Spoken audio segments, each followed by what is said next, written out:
After the peace and quiet of Snape, the Roundhouse in London's Chalk Farm comes as a bit of a contrast. This converted engine shed has provided a home for many different kinds of entertainment since Arnold Wester launched it with Centre 42. For many young people, it has become almost a cultural mecca.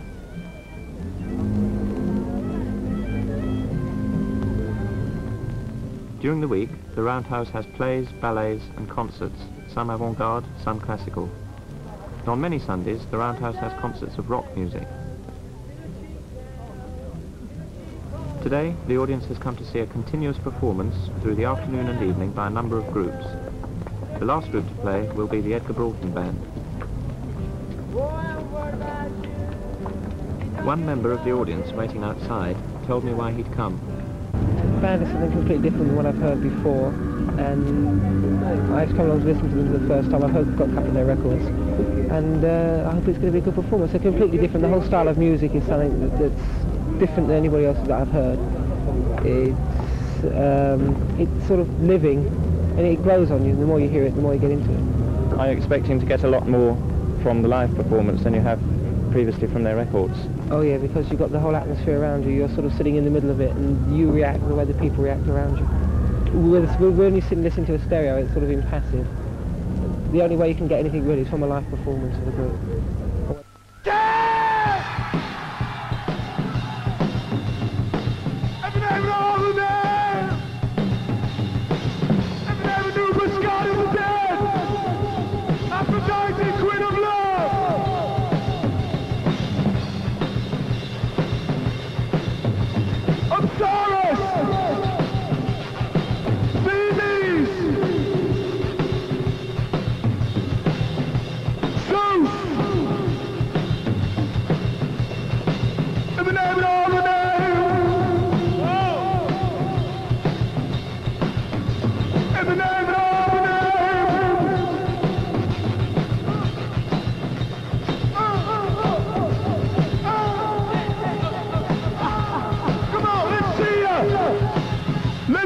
Butterflies, family like and nostalgia.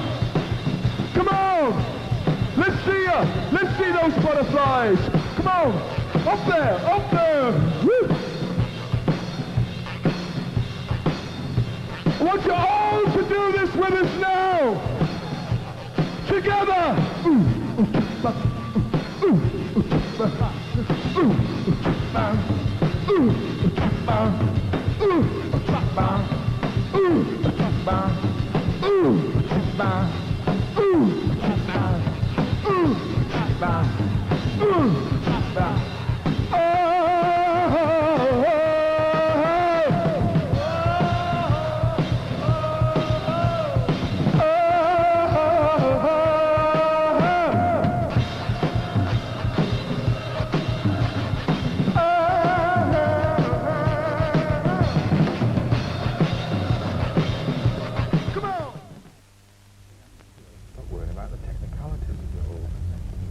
When you're actually writing a song, how much do you have its future audience in your mind?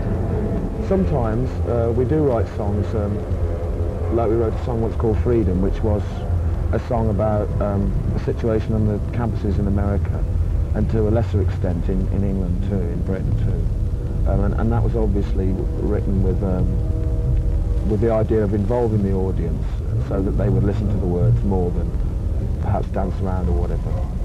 But a lot of the time songs just come in the form of tunes or words, or sometimes both together, with no particular object in mind, other than when we finished it, it just seems to fit in with the general set of material, so we perform it. So you don't find any preference in importance between the words and the music? No, not really. In one way, I think the music is essential to people that are kind of orientated to dancing to or listening to music. Thereby they might get to listen to the words and draw some conclusions from the words, you know, whatever they might be. You were talking earlier about your song Freedom. Do you think it would have been as effective to have stood up and made a speech about the same subject, or is the music very important and does it get the message across to more people? I think so, yeah. I suppose some people, I mean, a good poet, a good orator, I suppose, can put as much dynamics and light and shade into his words as we could with words and music. In fact, there is one song we used to do called The Refugee, which was basically a poem with a bass drum, just a bass drum beating. But generally, I think that for us, it's much easier to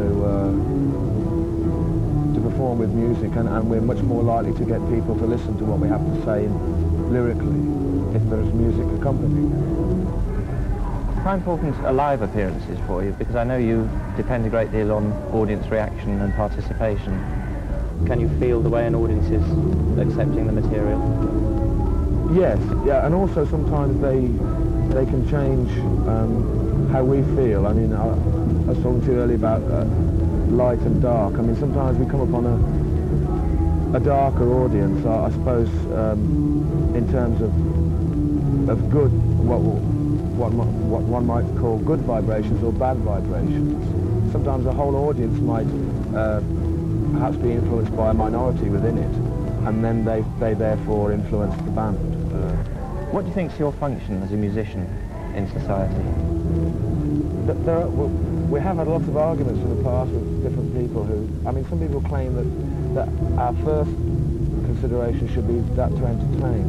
We should try to entertain first and foremost. Well, although I think we should entertain, I don't think it really matters what the priorities are or what one thinks of as the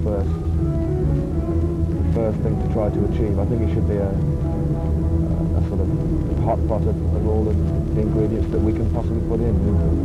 As I said, the thing has changed now. When we first, at one time, like a few years ago, people used to just get up and play 1, 2, 3 and they were away.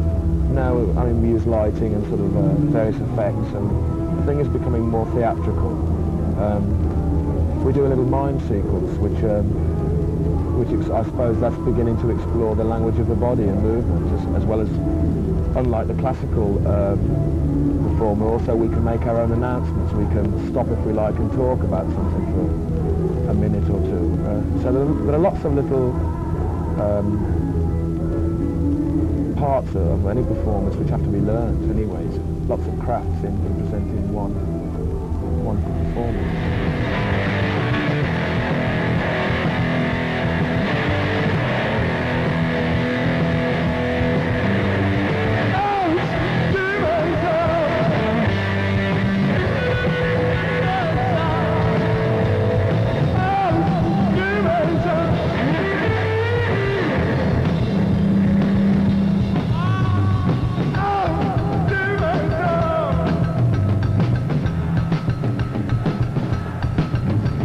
In the name of your loving mother and the father,